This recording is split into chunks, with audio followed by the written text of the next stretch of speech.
Hello everyone, welcome to our YouTube channel. आज हम पढ़ने वाले हैं बहुत ज़्यादा important topic that is opioids. हमने पिछले लेक्चर में पढ़ा है एनसीआईडी, उसके बाद हमने पढ़ा था नॉसिसेप्शन के बारे में। तो ये फार्माकोलॉजी की कंटिन्यू वीडियो है दैट इज़ ओपियोइड। ठीक है, ओपियोइड पढ़ने से पहले नॉसिसेप्शन पता होना ज़रूरी होता है, क्योंकि अगर हमें पेन का ट्रांसमिशन नहीं पता पड़ेगा तो हम कैसे कह सकते हैं कि जो पेन है, जो हम पेन किलर दे रहे हैं वो कैसे काम कर रहे हैं, आपको नहीं पता पड़ेगा ना उसका मैकेनिज्म ऑफ एक्शन। तो इसलिए मैंने नॉसिसेप्शन की वीडियो पहले बना दी थी। अब हम पढ़ने वाले हैं ओपियोइड्स। सो ओपियोइड क्या होते हैं? ओपियोइड होते हैं नारकोटिक एनाल्जेसिक। इनका नाम है नारकोटिक एनाल्जेसिक। अगर मैं आपसे पूछूं कि नॉन नारकोटिक एनाल्जेसिक कौन होते हैं, वो होते हैं एनएसीआईडी। ठीक है, ये ऐसे नॉन नार्कोटिक एनाल्जेसिक होते हैं जो कि क्या किस काम में आते हैं, मॉडरेट टू सीवियर पेन को रिड्यूस करने में। अगर पेशेंट को बहुत ज्यादा पेन हो रहा है, बहुत ज्यादा, जैसे सर्जरी के बाद, ठीक है, जो पेन होता है वो बहुत ज्यादा होता है ना, ठीक है, प्रेगनेंसी के बाद जो पेन होता है वो बहुत ज्यादा, मतलब जो सीवियर पेन होता है, उसके लिए हम कौन सी ड्रग देते हैं उसको, उसके पेन को रिड्यूस करने के लिए कौन सी ड्रग देते हैं, दैट इज ओपियोइड्स। कौन सी ड्रग देते हैं? ओपियोइड्स। अब ये ओपियोइड्स आते कहाँ से हैं? ओपियोइड्स एक प्लांट होता है दैट इज पेपिवर सोमनीफेरम। वहां पर एक आप कह सकते हो पॉपी होता है, एक उसका पार्ट है, मैं लिख देती हूँ, दैट इज पॉपी। ठीक है, जो पॉपी होता है वहां से उसका लेटेक्स निकलता है, वहां से आता है, ठीक है, बेसिकली। सो वहां से आपका ओपियोइड निकलता है, उसमें भी पर्टिकुलर अगर मैं बात करूं कौन सा ओपियोइड निकलता है, दैट इज मॉर्फिन। क्या निकलता है? मॉर्फिन।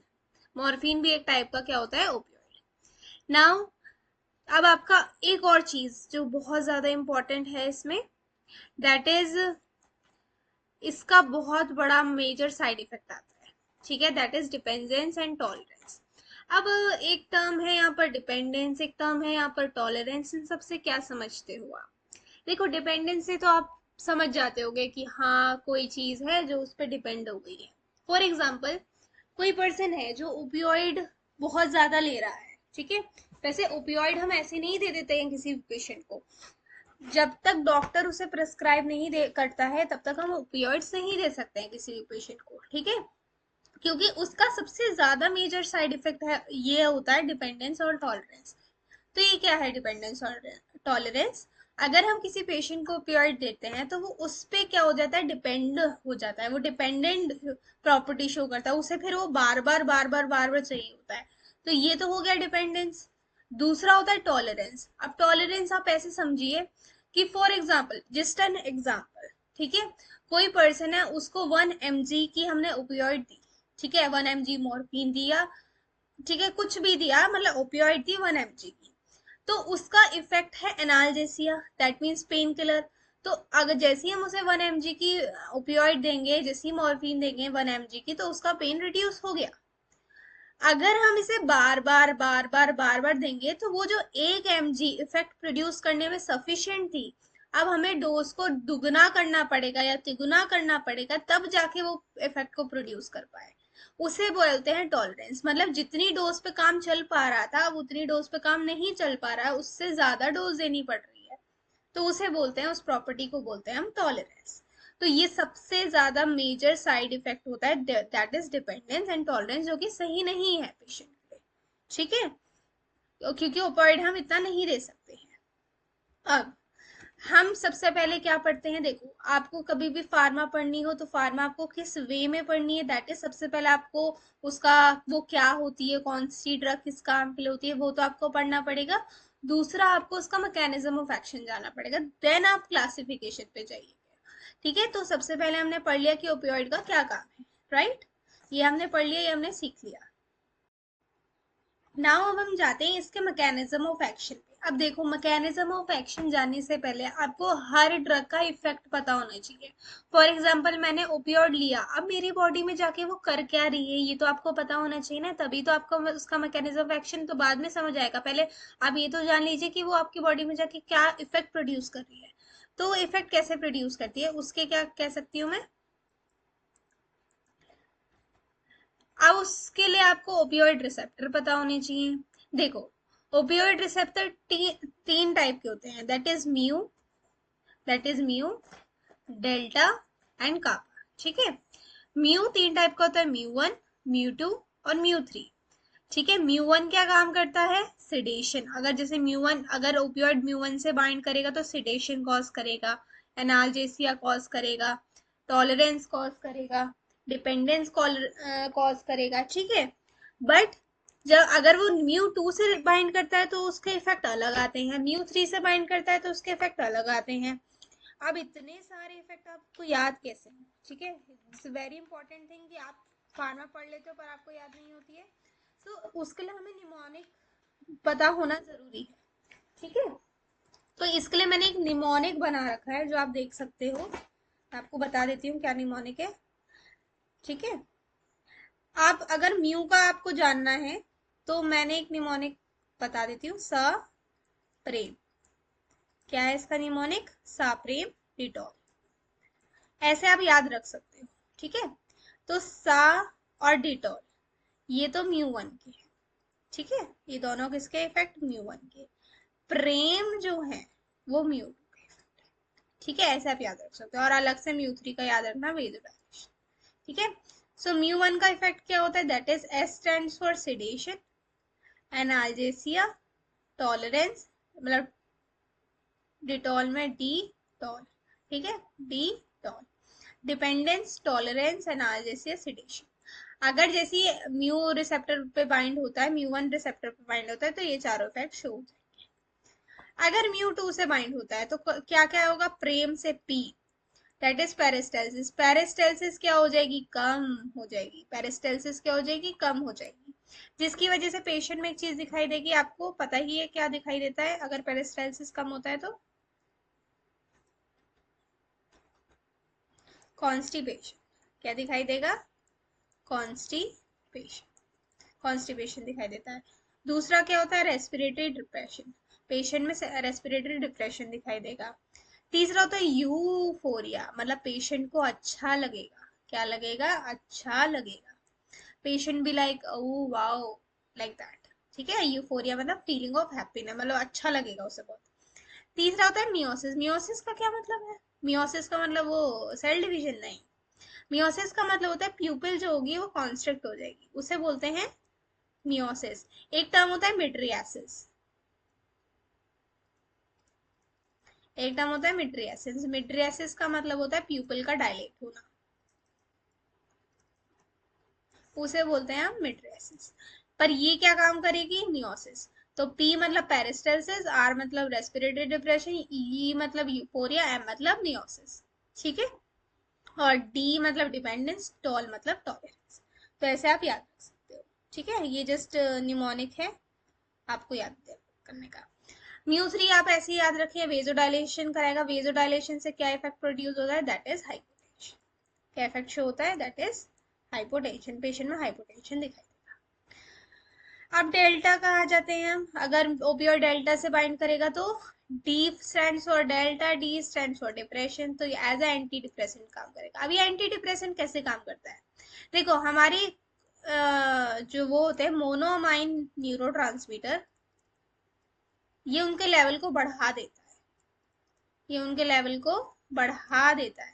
जैसे ही मोनोमाइन न्यूरोट्रांसमीटर के लेवल को बढ़ा देगा तो वो एज एंटी डिप्रेसेंट काम करेगा। क्यों, क्योंकि मोनोमाइन न्यूरोट्रांसमीटर क्या होते हैं, आपको पता होने चाहिए। मोनोमाइन न्यूरोट्रांसमीटर कौन कौन सकते हैं, वो आप दिनेश निमोनिक से याद रख लो, dopamine, norepinephrine, epinephrine, serotonin, histamine, ये इन सब के लेवल को बढ़ा देता है, तो इस वजह से क्या होता है, एज अ एंटी डिप्रेसेंट काम करता है। ठीक है, तो ये आपको पता होना चाहिए। अब आ जाते हैं हम कापा पे, किस पे, कापा पे। कापा का आप निमोनिक याद कर सकते हो, सैड, एडीएच, मतलब एंटी। सो यहाँ स्टार्ट होता है हमारा S, S stands for sedation, S stands for sedation, A stands for analgesia, D stands for diuresis, diuresis मतलब यूरिन आउटपुट इंक्रीज हो जाएगा, यूरिन आउटपुट इंक्रीज हो जाएगा। ठीक है, एनेस्थीसिया का मतलब होता है लॉस ऑफ सेंसेशन, सेंसेशन नहीं आएंगे, रिफ्लेक्सेस लॉस हो जाएंगे। ठीक है, एनेस्थीसिया की तरह भी काम करेगा। ये डिस्फोरिया की तरह काम करता है, ठीक है, मतलब पेशेंट को बेचैनी होने लगेगा, अच्छा नहीं लगेगा। यहाँ पर यूफोरिया था, मतलब पेशेंट को इसे लेके अच्छा लगेगा, पर यहाँ पर डिस्फोरिया, दैट मीन्स अगर जो ओपियोइड है वो अल्फा ये म्यू रिसेप्टर से बाइंड करता है तो पेशेंट को अच्छा लगता है, जबकि अगर वो कापा से बाइंड करे तो उसको अच्छा नहीं लगता है, डिस्फोरिया आ जाता है। और लास्ट आता है इसका effect hallucination, H stands for hallucination. तो ये हमारे इफेक्ट होते हैं अलग अलग। मैंने इसका निमोनिक इसलिए बनाया, देखो इस चीज में आपको याद ज्यादा करना है, आपको समझना थोड़ा कम है, तो इसलिए आपको ये निमोनिक पता होनी चाहिए, तभी आप शायद याद कर सकते हो। तो थोड़ा सा ये थोड़ा कॉम्प्लिकेटेड थिंग है जो आपको पता होनी चाहिए। नाउ अब इसके मैकेनिज्म ऑफ एक्शन पे आते हैं हम। तो इसका मैकेनिज्म ऑफ एक्शन है कैल्शियम चैनल ब्लॉकर, ये कैल्शियम चैनल को ब्लॉक कर देता है और पोटेशियम चैनल को ओपन कर देता है। अब आपने पिछली वीडियो में पढ़ा होगा, अगर नोसिसेप्शन आपने पढ़ा है तो फॉर एग्जांपल ये प्री साइनेप्टिक न्यूरॉन है और ये पोस्ट साइनेप्टिक, ठीक है। तो यहाँ पर क्या होता है, ये न्यूरोट्रांसमीटर होते हैं, यहाँ पर रिसेप्टर प्रेजेंट होते हैं न्यूरोट्रांसमीटर के। तो जैसे ही ये रिलीज होते हैं, ये न्यूरोट्रांसमीटर अपने रिसेप्टर से बाइंड करते हैं और यहाँ पर डीपोलराइजेशन होती है। यहाँ पर क्या होता है, डीपोलराइजेशन, और सिग्नल आगे पास हो जाते हैं, ठीक है। ऐसी पेन के सिग्नल भी पास हो जाते हैं। यहाँ पर हम पर्टिकुलर पेन सिग्नल बात कर रहे हैं, ठीक है, तो पेन आगे ट्रांसमिट होता है। बट हम क्या करते हैं, जो ओपियोइड्स होते हैं, अगर हमने पिछले क्लास में देखा होगा, तो ओपियोइड क्या कर रहे थे, ये जो प्री साइनेप्टिक न्यूरॉन है, प्री साइनेप्टिक न्यूरॉन है, यहाँ पर जा रहा था और कैल्शियम के चैनल को ही ब्लॉक कर दे रहा है। ये जो चैनल बने हुए हैं जिससे कैल्शियम की एंट्री होगी, इसी को ब्लॉक कर देगा। अब कैल्शियम चैनल जो ब्लॉक हो गए, तो अब कैल्शियम अंदर थोड़ी आ पाएगा, यहाँ पर कैल्शियम नहीं हो पाएगा, कैल्शियम नहीं आएगा तो कैल्शियम की वजह से ही तो ये जो न्यूरोट्रांसमीटर थे वो बाहर आ पा रहे थे, तो ये भी बाहर नहीं आ पाएंगे। ये बाहर नहीं आ पाएंगे तो ये प्रोसेस नहीं हो पाएगा, ये रिसेप्टर से बाइंड नहीं होंगे, रिसेप्टर से बाइंड नहीं होंगे तो इस वाले पर डिपोलराइजेशन नहीं होगी, तो मतलब सिग्नल आगे पास ओवरऑल नहीं हो पाएंगे, ठीक है। और यही तो हमें चाहिए कि सिग्नल आगे पास ना हो पाए पेन वाले, तो ये एक काम है, ये कैल्शियम के लिए हम काम करते हैं। अब हम यहाँ बना देते हैं दूसरा, वही बात है, ठीक है। यहाँ पर ओपियोइड आया, प्री साइनेप्स में आपने देख लिया कि कैल्शियम चैनल को ब्लॉक कर दिया, अब ये पोस्ट साइनेप्स से जाके पोटेशियम के चैनल को ओपन कर देगा। फॉर एग्जाम्पल यहाँ कैल्शियम की एंट्री हो गई, ये न्यूरोट्रांसमीटर बाहर भी आ गए, ये रिसेप्टर से बाइंड भी हो गए। रिसेप्टर से बाइंड होते क्या होता है, यहाँ पर सोडियम आता है, कैल्शियम आता है, तो क्या हो जाता है, आगे सिग्नल पास हो जाते हैं। बट यहाँ क्या करेगा, जो ओपियोइड है ये पोटेशियम के चैनल को ओपन करेगा, तो पोटेशियम सारा कहाँ आ जाएगा, बाहर। सारा पोटेशियम बाहर मतलब सारा पॉजिटिव चार्ज बाहर, सारा पॉजिटिव बाहर चार्ज बाहर, तो अंदर क्या हो जाएगी, हाइपर पोलराइजेशन। क्या हो जाएगी, हाइपर पोलराइजेशन। तो हाइपर पोलराइजेशन में थोड़ी सिग्नल आगे पास हो जाएंगे, तो सिग्नल आगे पास नहीं हो पाए। तो यही इसका मैकेनिज्म एक्शन है। प्री साइनेप्स में जाके वो कैल्शियम के चैनल को ब्लॉक कर सकता है, पोस्ट साइनेप्स में भी बंद कर सकता है, ऐसा नहीं कि सिर्फ प्री साइनेप्स बंद करेगा।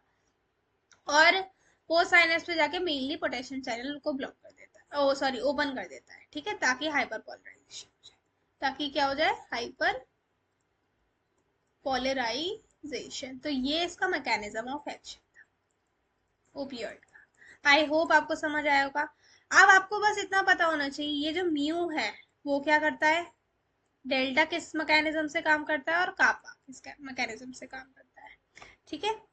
तो ये हम देख लेते हैं थोड़ा सा, ये मैंने पिछली वीडियो का थोड़ा सा आपका प्रीव्यू दिखा दिया है आपको, थोड़ा सा मैं दिखा देती हूँ इधर। ये जो आप देख पा रहे हो ये वाला, ये ये ठीक है, ये क्या था, हमारा ओपियोइड था इनकैफिल, ठीक है। वो क्या कर रहा था, यहाँ पर जा रहा था, प्री साइनेप्स में जा रहा था, कैल्शियम के चैनल को ब्लॉक कर रहा था। पोस्ट साइनेप्स में जा रहा था, क्या कर रहा था, पोटेशियम चैनल ओपन कर रहा था। तो दो ही मैकेनिज्म है, आपको अभी बता देती हूँ मैं दोबारा सा। कैल्शियम चैनल को तो ब्लॉक कर देगा और पोटेशियम के चैनल को ओपन कर देगा।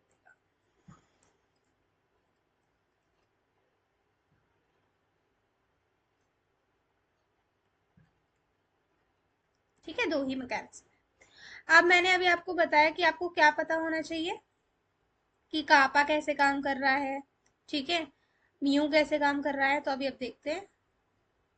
देखो, ये आपका रिसेप्टर है, लिख लेते हैं। तीन है, म्यू, डेल्टा, कापा। म्यू जो रिसेप्टर वो कैसे बाइंड क्या कर रहा है, ये करता है पोटेशियम चैनल। ये अपना मैकेनिज्म क्या है इसका, पोटेशियम चैनल ओपन का। इसका क्या है, पोटेशियम चैनल ओपन। ये आपको याद रखना है।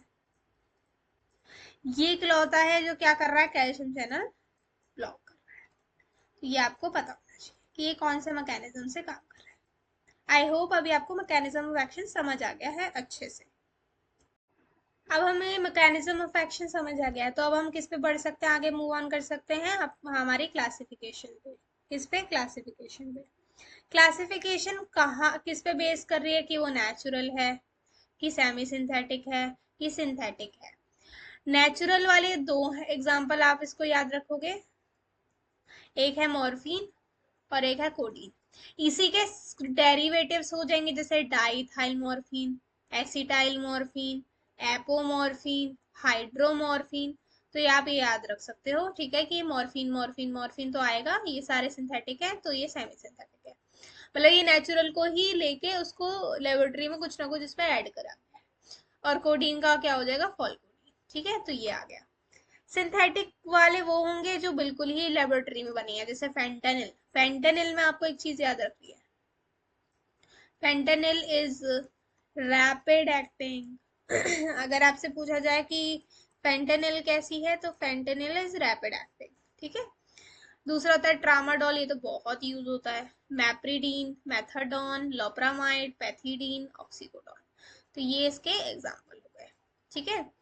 आप थोड़े थोड़े निमोनिक बना के आप खुद भी याद कर सकते हैं, क्योंकि ड्रग्स आपको रटनी होती हैं। तो ये देखो, फेंटेनिल आपको याद रहेगी, ट्रामाडोल तो आपको बहुत यूज होती है, ये मोस्ट कॉमन ड्रग मैंने अभी तक हॉस्पिटल में यूज होती हुई देखी है। ठीक है।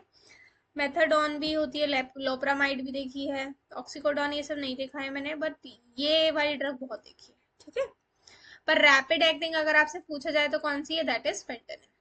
ठीक है। तो दोबारा देख लेते हैं, इसकी क्लासिफिकेशन की बात कर लेते हैं। तो किस बेसिस पे क्लासिफाइड है, कि नेचुरल है कि सिंथेटिक है इसमें। तो कैसी है, नेचुरल है एक semi synthetic,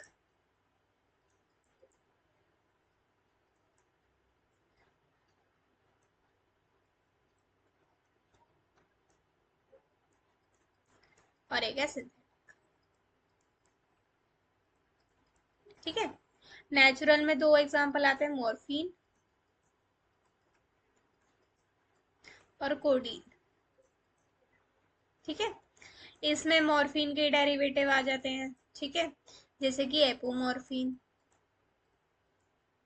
एपोमॉर्फिन, acetyl morphine, last में मॉर्फिन वर्ड यूज होएगा। ठीक है। डाइथाइल मॉर्फिन,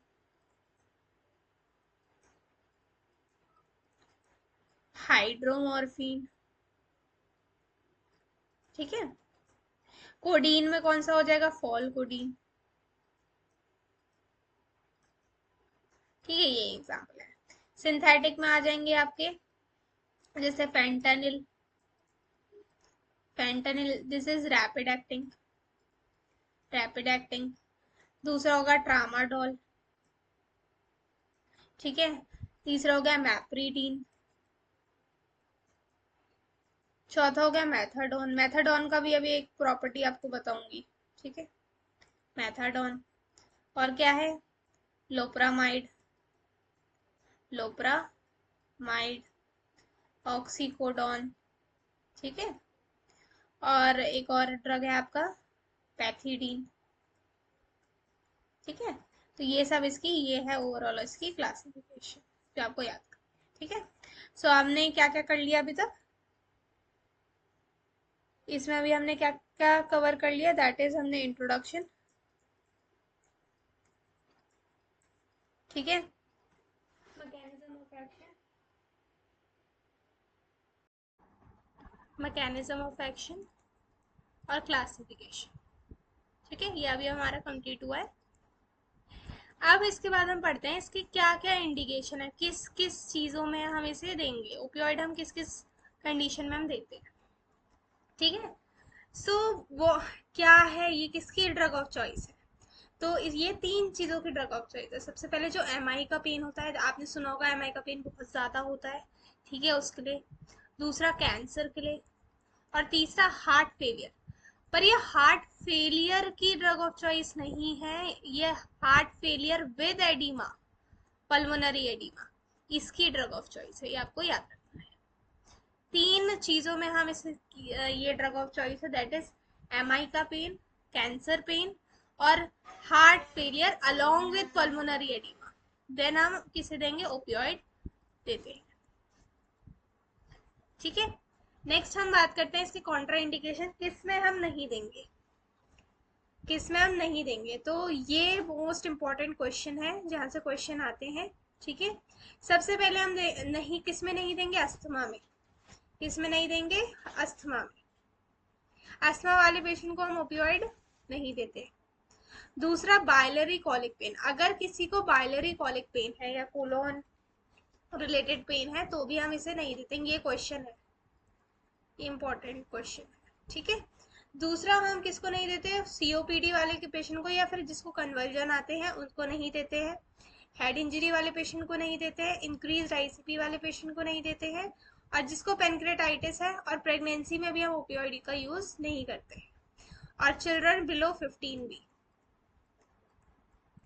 15 ईयर भी हम इसका यूज नहीं करते हैं।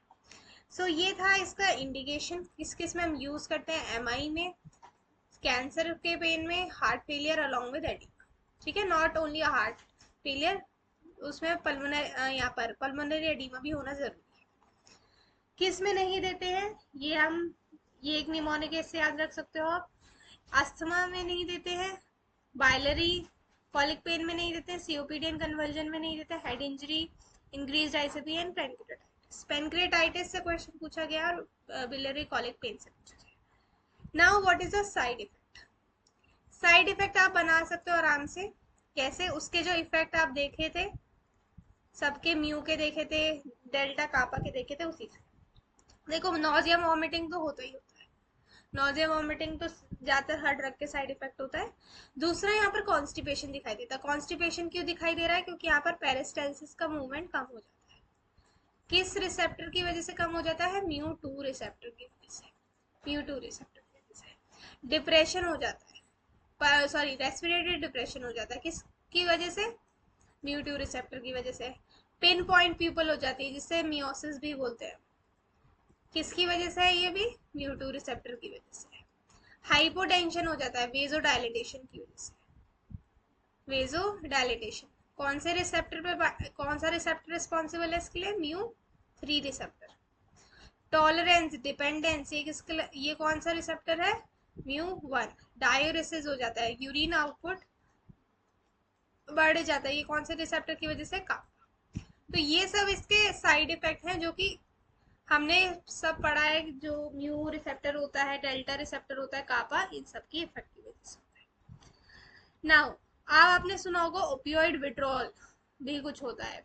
ओपियोइड विड्रॉल का मतलब होता है जिन पेशेंट को इस चीज की आदत हो जाती है या फिर एडिक्शन हो जाता है, तो उसमें जब वो चीज को छोड़ते हैं तो कुछ सिम्टम्स दिखाई देते हैं, उनको सिम्टम दिखाई देते हैं, तो उसे बोलते हैं ओपियोइड विड्रॉल। तो फॉर एग्जांपल किसी पर्सन ने जैसे अभी लास्ट यूज किया था, ठीक है, आज लास्ट यूज किया है, उसके 8 से 24 घंटे में जो विड्रॉल सिम्टम होते हैं वो आना स्टार्ट होते हैं। इनका टाइमिंग याद रखना, कब कब आना स्टार्ट होते हैं। विड्रॉल सिम्टम आना कब स्टार्ट होते हैं, 8 to 24 आवर्स, दो या, जब वो उसके 2 या 3 दिन पे पहुंचते हैं तो यहाँ पर विड्रॉल सिम्टम पीक पे होते हैं, और जब वो 4 to 10 डेज पे पहुंचते हैं तो सिम्टम कम होना स्टार्ट हो जाते हैं। बट हमें इस पेशेंट की 2 मंथ तक की मॉनिटरिंग करनी होती है, क्योंकि 2 महीने तक देखते हैं कि वो ओपियोइड का कंजप्शन दोबारा कर सकता है, तो ये इन चीज़ों का हमें ध्यान रखना होता है। अब इसमें कुछ इम्पोर्टेंट पॉइंट है, जैसे कि जो ओपियोइड का एडिक्शन अगर किसी को होता है तो उसे छुड़ाने के लिए कौन सी ड्रग का यूज करते हैं, तो उसमें कौन सी ड्रग का यूज करते हैं, दैट इज मेथाडोन। मेथाडोन जबकि खुद की एक ओपियोइड होती है, अपनी अपने क्लासिफिकेशन में पढ़ा होगा, सिंथेटिक ओपियोइड होती है, बट ये एडिक्शन को छुड़ाने में हेल्प करती है, ठीक है। तो ये एक इम्पॉर्टेंट क्वेश्चन है। दूसरा, जब जब पेशेंट को विड्रॉल सिम्टम आते हैं, जब वो ओपियोइड छोड़ देता है उसके बाद जब विड्रॉल सिम्टम आते हैं, तो उसको ट्रीट करने के लिए कौन सी दवाई यूज होती है? That is clonidine. और antidote, this is a most important question, opioid का एंटीडोट क्या होता है? तो आप एनओ से याद कर सकते हैं, नो से, एन से नैलोक्सोन। नैलोक्सोन जो है किसका एंटीडोट है? ओपियोइड का। किसका एंटीडोट है? ओपियोइड का। तो ये आज हमने पढ़ा, क्या क्या पढ़ा? हमने इंट्रोडक्शन पढ़ा, इंट्रो कंप्लीट किया, ठीक है। उसके बाद मैकेनिज्म ऑफ एक्शन समझा, देन क्लासिफिकेशन समझा, देन इंडिकेशन, देन इसके बाद हमने कॉन्ट्रा इंडिकेशन देखे, देन साइड इफेक्ट या एडवर्स इफेक्ट, यही सब इसके साइड इफेक्ट है। सबसे मोस्ट इंपॉर्टेंट साइड इफेक्ट होता है पिन पॉइंट प्यूपल, जो कि मियोसिस की वजह से होता है। उसके बाद हमने कुछ इंपॉर्टेंट पॉइंट डिस्कस किए। सो ये था हमारे ओपियोइड के बारे में, ठीक है। पूरा हमने जान लिया कि ओपियोइड क्या होता है, क्या उसका मैकेनिज्म है, सब कुछ। नेक्स्ट क्लास में हम पढ़ेंगे anti psychotic drugs. Next class में हम पढ़ेंगे anti psychotic drugs. So I hope आपको वीडियो समझ आई हो। So thank you so much.